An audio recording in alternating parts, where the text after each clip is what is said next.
Muy buenos días, querido doctor. ¿Cómo estás? Un abrazo grande, Violeta, para ti y para todos los amigos y amigas de Rompeviento. Igualmente, Ernesto, un gran abrazo desde Buenos Aires, siempre con gran afecto. Gracias, Fernando. Un gusto saludarte como siempre, un fuerte abrazo. Y bueno, pues sí, déjame nada más comentar, es increíble, pues este planteamiento que hace esta legisladora, pues de que aplique general, que aplique también para las legisladoras y los legisladores, y pues que no lo aprueben, que no pase ahí. Me parece increíble. Este, no sé si, digo, independientemente del tema que tenemos acordado que vamos a platicar con Fernando Buenabad, que tiene que ver con pues los mensajes que luego están mandando, pues la derecha, particularmente sobre el tema de inseguridad en el país a propósito de la captura del Mencho y algunos de elementos del cártel Jalisco Nueva Generación. Antes de entrar ya en materia de eso, si tuvieras algún comentario, Fernando, sobre esto que declaraba, esta propuesta que hacía esta legisladora y que esa no pasó. Sí pasó la otra para todo el país, pero para los legisladores no. Pues es que, Ernesto, querido, es que se quedan cortos todos en las tesis, ¿no? 1917, mira a lo que voy a aludir. Al triunfo de la revolución bolchevique, el mismísimo Lenin se preguntaba, y ahora que tengamos que reorganizar los aparatos de instituciones y de organizaciones y de representaciones, necesitamos también meterle una gran revolución al manejo de los presupuestos. Y tenía una tesis que a mí me sigue embelesando muchísimo y que se aplica como hoy, ¿no? Al ejemplo este que has traído incluso con este video. Y es que, en primer lugar, ningún funcionario debería ganar más de lo que gana cualquier trabajador en cualquier espacio, ¿no? Debería haber una prohibición administrativa, política, moral, incluso ética, incluso, que estableciera que el concepto de salario tiene que ser universalizado y tiene que ser democratizado también con respecto no a las hipotéticas virtudes de alguien, sino específicamente a las necesidades concretas y a las respuestas que da a las necesidades concretas aquel que es servidor público o que desempeña cualquier cargo. Entonces, sí que se necesita un debate profundo sobre el concepto de salario, no en términos diferenciados como se maneja hoy, sino en términos de la realidad del país y en términos de la realidad del poder adquisitivo y en términos de la realidad incluso del tiempo real, ¿no? Decía el viejo Marx, aquello a lo que le entregas tu tiempo, le estás entregando tu vida. Y lo que hacen, entre otras cosas, es comprar tiempo, ¿no? Los que tienen para pagar o para comprar tiempo y asalariar a las personas.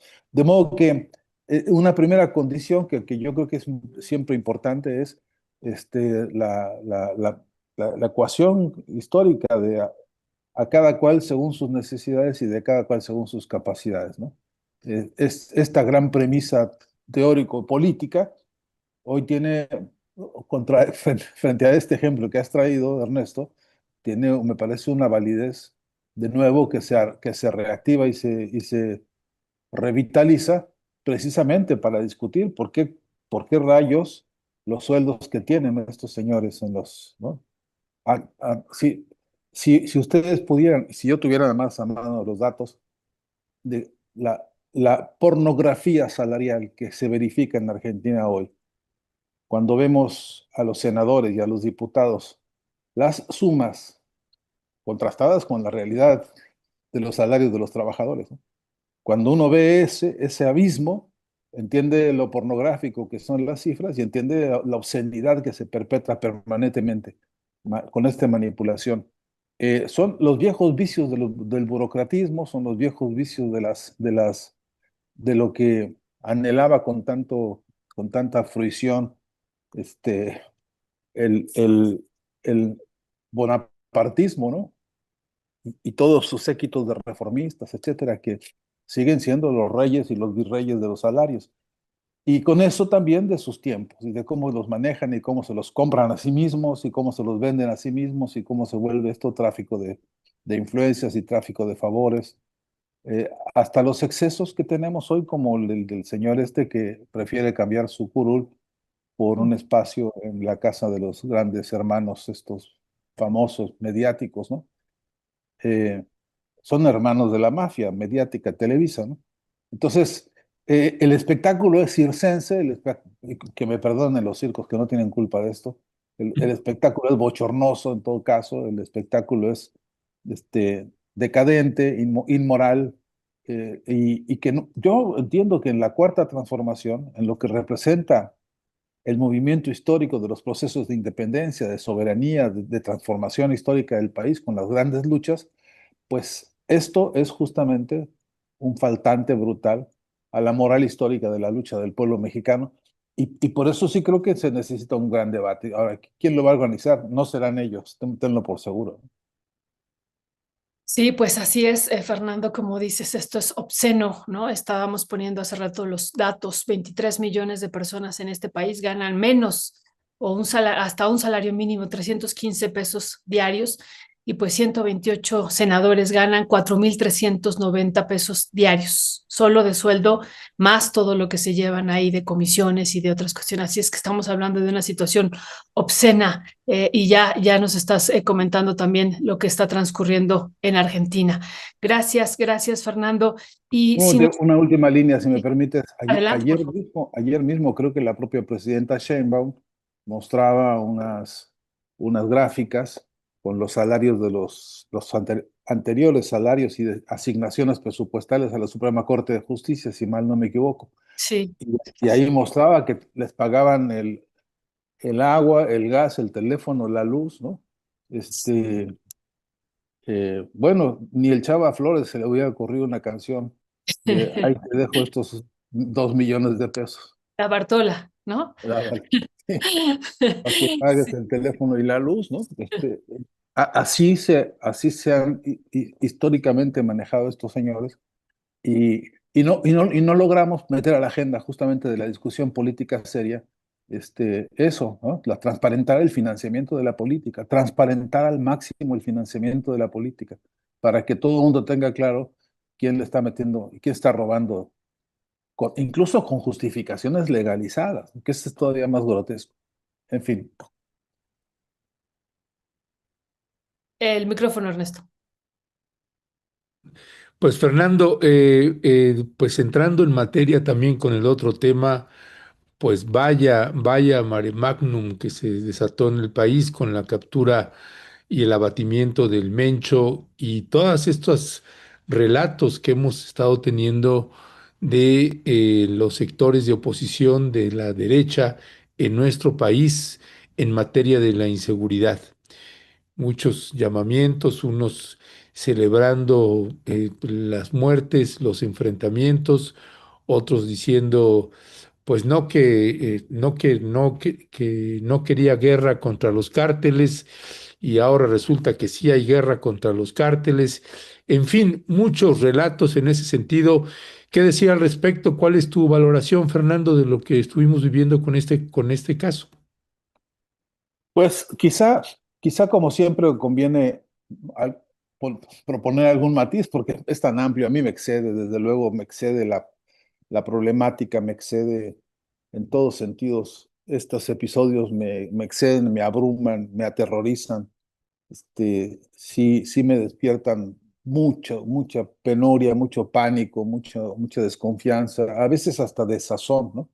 Ante esta inmundicia que se exhibe como con tanta naturalidad, ¿no? De que porque los cárteles deciden hacer y deshacer y porque, en fin, y porque los riesgos y las vidas que cuesta también, ¿no? En todos los lugares y en todos los sentidos. Pero hay un enfoque de esto que me parece necesario también advertir con cuidado y pues eso, con alarmas, porque del concepto inseguridad, del concepto narcoinseguridad o narcoviolencia, las derechas han sabido hacer un gran negocio. Es una especie de campo minado, de territorio minado, en el que lo mismo que las burguesías propician, lo mismo que para ellos es un gran negocio, una industria en la que están metidos todos. Yo no sé qué banco no está transitando por el manejo de financiamientos y el manejo de recursos y el tráfico de fondos y de, en fin, no sé qué operaciones no estarán metidas en el comercio común y corriente, en donde está todo tocado por este lavado de dinero, por el tráfico de la industria, como se ha visto muchas veces, de la llamada industria inmobiliaria. En Panamá, por ejemplo, se vio como un estallido de construcción de edificios de 40 pisos y vacíos, porque se permitió un escándalo, pues, de lavado de dinero, em, que toca todas las esferas de las economías, que toca todos los planos. Pero hay uno en particular que me interesa mucho destacar porque es el plano de lo electoral, es el plano de la manipulación de los conceptos para ir a crear campos de cultivo ideológicos, campos incluso de terrorismo psicológico, que lo convierten en moneda de cambio para que entonces las personas decidan a la hora de votar convertir su decisión política y su decisión electoral en una especie de negociación de chantajes, incluso una negociación muy silenciosa de chantajes, en virtud de esto, de la manipulación de la inseguridad, etcétera. Yo desde luego no tengo ninguna vocación de negar que existen problemas de seguridad, los que estamos viendo escandalosamente, pero me gustaría tener las herramientas incluso más avanzadas tecnológicamente para transparentar esto que aludo de cómo se manipula la información y cómo se presenta. Mira, ayer mismo, por ejemplo, en Argentina, un noticiero por Progre, que yo mismo he cuestionado muchas veces en directo, porque conozco a algunos de esos reporteros y los he visto incluso en el territorio de Venezuela, incluso en lo concreto, eh, y he visto con toda claridad cómo se manipula y se tergiversa. Ayer mismo uno de estos periodistas, así se hacen llamar, se mostró como un gran erudito.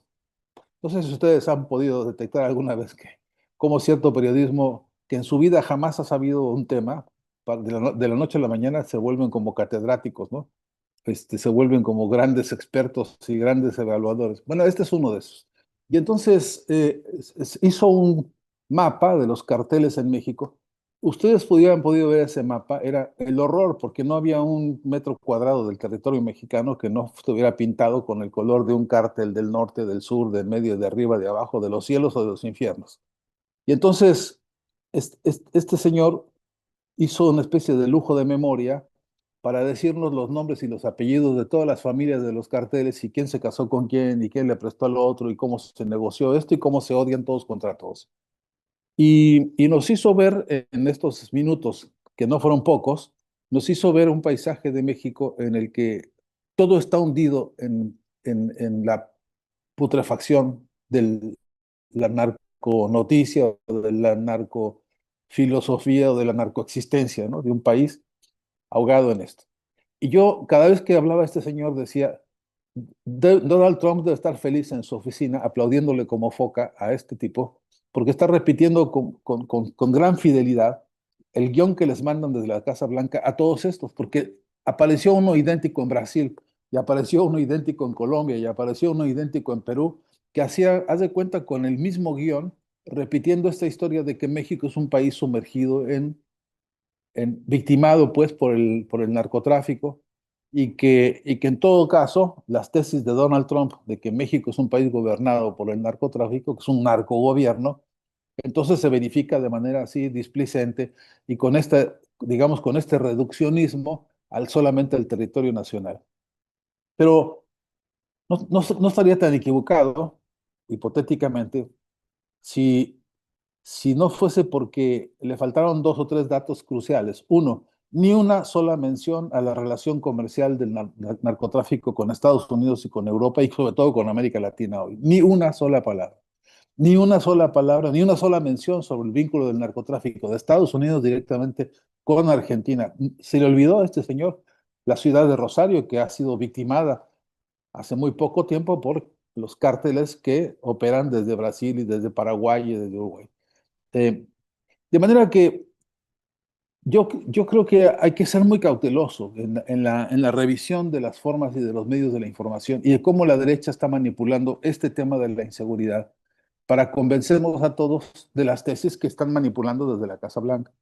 Y una última línea sobre esto es que me parece que el gran ejemplo inmediato que tenemos, que deberíamos tenerlo a la mano muy bien estudiado y muy bien recordado, es el ejemplo de Chile, que en las pasadas elecciones, en las más recientes, vimos con qué sistematicidad profunda los laboratorios de guerra psicológica, los laboratorios de elaboración mediática que ellos contratan en Estados Unidos, elaboraron el plan, que era lo peor del gobierno de Boric es que no tiene capacidad de control de la inseguridad. Y aquí llegamos nosotros, que somos los herederos de la mano dura, a poner orden. Y esta ecuación de pintarte el caos usando pues la pintura del narcotráfico para después decirte, aquí te traigo la salvación que se llama el orden, el rigor, la disciplina y el coraje, este, patria, familia y propiedad, como decía Pinochet. Aquí te lo traigo, aquí te lo pongo, aquí te lo impongo, ahora por la vía electoral. Y ahí tienes el resultado. Y yo me pregunto, ¿cuánto de este manipuleo que tenemos a la vista hoy por hoy en México no tiene justamente el tufo electorero al que estoy aludiendo, ¿no? Así es, querido Fernando. Y en esta línea, en este contexto que tú estás señalando de Donald Trump, pues ayer lo escuchamos también en este discurso que dio sobre el Estado de la Unión y hace tres declaraciones sobre México. Y en este contexto que estamos analizando de los relatos de la derecha en términos de la inseguridad, él señala tres elementos. Lo primero que señala es que lo que ocurrió, lo que transcurrió hace unos días aquí con la detención y después el abatimiento del Mencho, pues se lo atribuyen a ellos mismos, ¿no? O sea, él se lo atribuye y él señala textualmente, hemos eliminado a uno de los líderes más siniestros de los cárteles, lo vieron ayer. Dos, sigue con este relato, grandes partes de México han sido controlados por los cárteles sin agregar nada más, ¿no? Y lo último, los cárteles representan una amenaza extraordinaria para nuestra seguridad nacional, ¿no? Es parte también de lo que ayer escuchamos en este discurso del Estado de la Unión. ¿Qué decir sobre estos elementos y tejiéndolo con pues, relatos de la derecha sobre la inseguridad? Pues es que sí, hace transparente lo que estamos diciendo, ¿no? Es decir, está claro que la batuta de la información o de la distorsión o de la manipulación mediática sale de ellos y que no tienen prurito alguno en mostrar su desfachatez y desnudar al rey, ¿no? Y decir, mira, pues aquí está a la vista de todos la impudicia con que se comportan. Así como se ha atribuido la solución de, no sé si 8 o 10 episodios de guerra en el mundo, así como se hace llamar paladín de la paz en todas partes, así como se hace llamar también, pues ahora es una especie de líder eterno de la paz, ¿no? Con su plataforma esta que inventó para el club de millonarios, que van, según él, a reconstruir Gaza, ¿no? Em, bueno, por lo menos ya mandó a su hijo predilecto a que empiece las tareas, ¿no? Y entonces, podríamos, Violeta, podríamos continuar toda la tarde haciendo explícitos los horrores de esta etapa histórica que nos ha tocado atravesar. Pero siempre vuelvo yo, pero porque eso ya casi es una manía mía, pero buena parte de todas estas calamidades que nos están pasando es por culpa nuestra, ¿no? Una buena parte tiene que ver porque estamos tan desorganizados que ni siquiera para poder elaborar una protesta como deberíamos elaborarla frente, por ejemplo, a este manipuleo mediático, ¿no? Ya imagínate que tuviéramos un colegio de periodismo serio en América Latina, un colegio importante de gente que está comprometida con la legitimidad, con la verdad de la información, con la integridad social y humanista que representa el derecho a la información. esta que se reivindicó con el informe McBride en 1980, esta que se volvió un bastión de uno de los derechos humanos fundamentales, que sostiene que te- nos humanizamos en función de que compartimos información, que somos lo que somos en virtud del desarrollo complejísimo que tenemos de la información y que hoy tenemos, bueno, las consecuencias de la distorsión, la manipulación y, la, y el, pues, el asesinato de la verdad en el propio corazón de la información, ¿no? Entonces, em, eh, como no tenemos un frente de periodismo, ni de periodistas, ni de comunicadores, ni de comunicólogos, capaces de expresar una contraofensiva seria a estas declaraciones, entonces nos la tenemos que fumar como... Y el gran dilema es que esto se naturaliza, ¿no?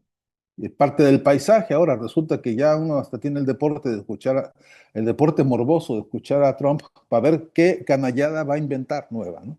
A ver con qué idiotez va a salir este señor nuevamente, a ver si rompe su propio récord y nosotros nos sentimos cada vez más aplastados y más humillados. Y este es un desafío terrible de nuestro tiempo. Nos ha tocado sentarnos a la mesa de una monstruosidad de este calibre. Y, y, y el peor de los dilemas es que está planificada justamente esta canallada para darle resultados a estos, a sus negocios, a sus procesos electorales, al control territorial. Estamos viendo en América Latina. No ha habido un escenario de los electorales que ha habido, incluso los que están en marcha, ¿no? Especialmente el de Colombia, especialmente el de Brasil, los que están en marcha donde la manipulación del concepto de inseguridad no esté jugando a favor de este engaño y de este chantaje que va a parar a las urnas directamente. Y la pregunta es, ¿dónde estamos debatiendo esto? ¿Dónde se está poniendo sobre la mesa esta discusión? Y yo no veo, claro, ¿no?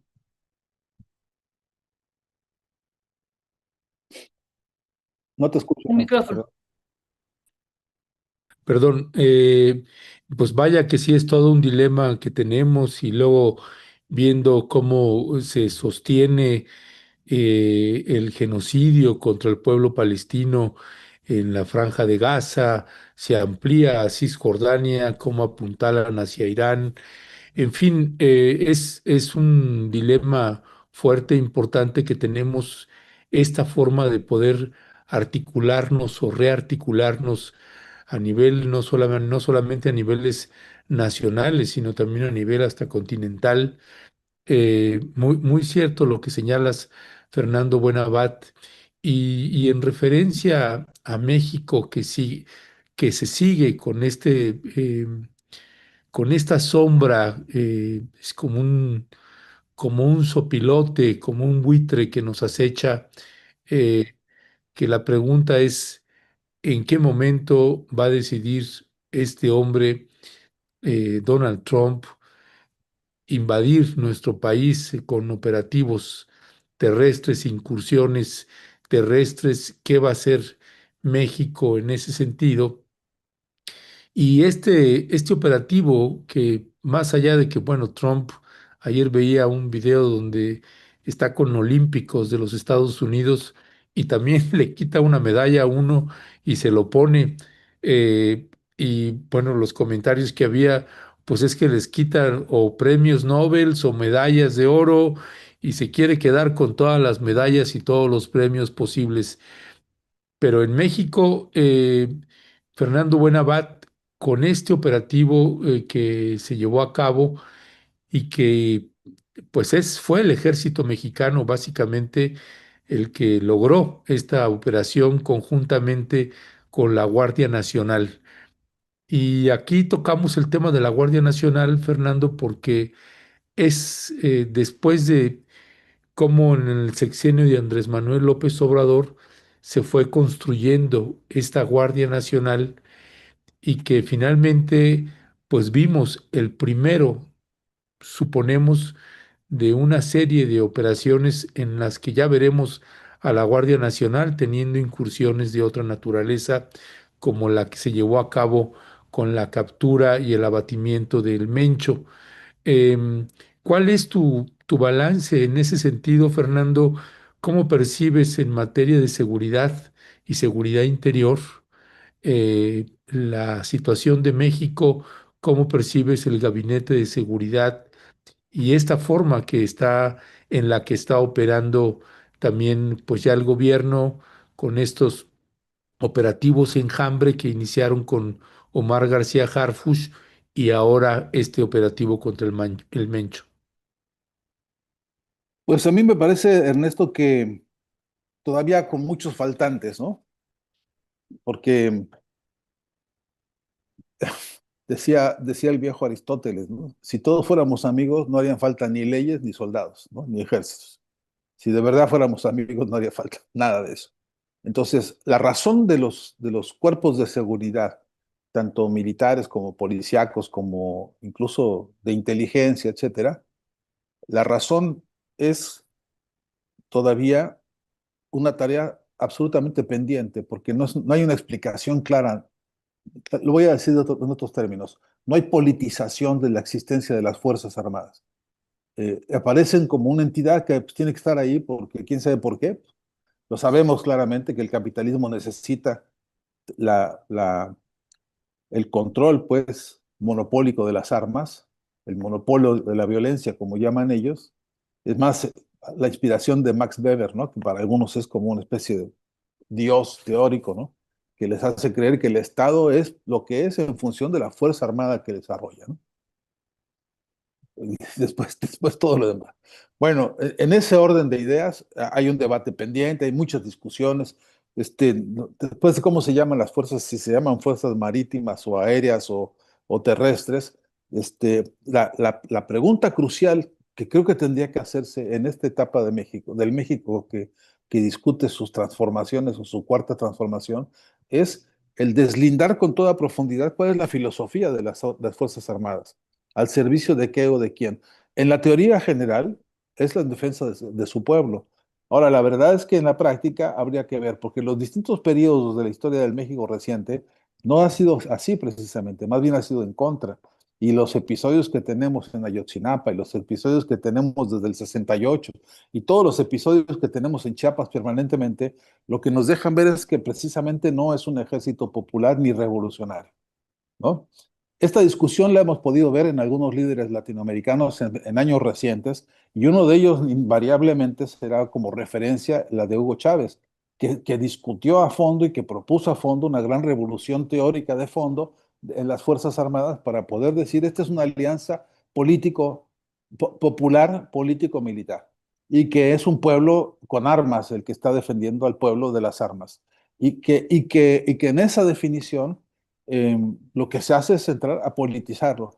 No es que Hugo Chávez hubiera tenido una vocación de filósofo, de filosofía política del ejército, solo porque sí. Es que desde adentro mismo de las Fuerzas Armadas se produjeron las más grandes traiciones contra él y contra su proyecto de transformación revolucionaria de Venezuela.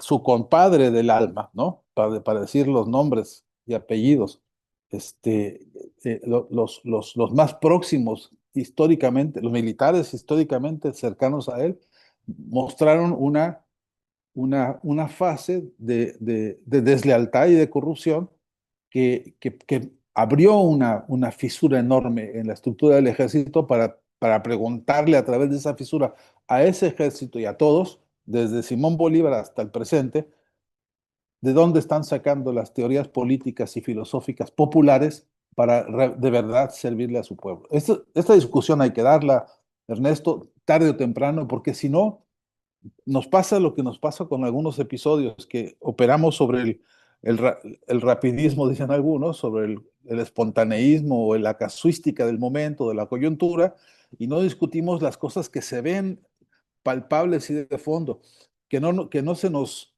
¿cómo se llama este señor diputado que ahora se volvió de la televisora, hombre, del concurso de los famosos? Bueno, ese señor de la bolita que le sube y que le baja, Mayer, ese, Sergio ese Mayer.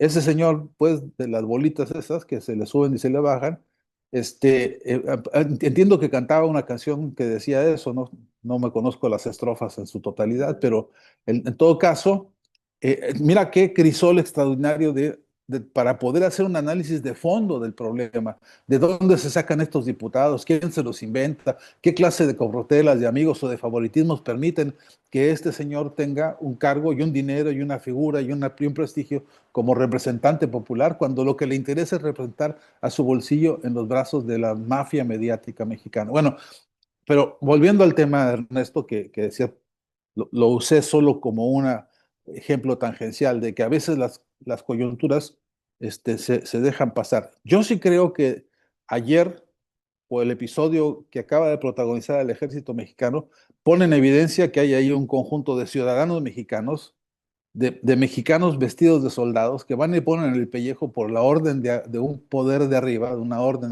de una autoridad, y que van y arriesgan la vida. Y yo por eso siento un gran respeto, ¿no? Para mí no se eclipsa de ninguna forma el reconocimiento a la valentía y a la audacia y a todo lo que representa eso. Pero no me puedo quedar ¿no? Yo con esta sola visión. Por lo menos yo tengo la patología de exigir, desentrañar para qué realmente está sirviendo. Y en el debate nacional, ni en la Cámara de Diputados, ni en la de senadores, ni en los partidos políticos, yo veo, y mira que ojeo los programas, yo ojeo las agendas y me acerco lo que puedo para escuchar los contenidos de lo que se está discutiendo, lo que sería, entiendo yo, el alma mater de la vida política, donde está la lucha de clases existiendo día a día, minuto a minuto, no está este tema. No está claro este tema sobre cómo se discute la filosofía del propio estructura militar mexicana, más allá de los episodios específicos como este, ¿no? Pues Fernando, te queremos agradecer muchísimo esta participación que has tenido esta mañana. Yo nada más te preguntaría en unos minutitos, en 2, 3 minutitos. Hemos escuchado mucho el relato de la oposición ahora diciendo que regresamos a la guerra contra el narco, ¿no? Vimos también después de esta captura y abatimiento del Mencho, pues una respuesta también importante del cártel Jalisco Nueva Generación, pero también una acción, me parece a mí, contundente del Estado mexicano, del Ejército, de la Marina y de la Guardia Nacional, mejor dicho.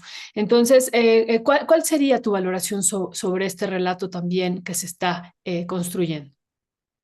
Hay una línea metodológica dentro de la concepción de la defensa que dice, el ejército no está para dar batallas en estos territorios, como el territorio del narcotráfico o de la delincuencia organizada o de esos niveles, que el ejército está para defender al país de las agresiones transnacionales, ¿no? de los ataques de otros países, en fin.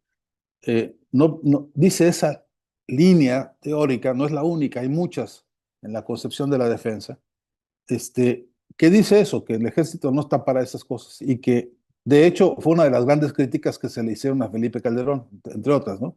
Entre otras muchas que se merecía el, el, el espurio, ¿no? Pero también es cierto que el escenario de las batallas internacionales y del desarrollo de la recomposición financiera, político, estratégica y cultural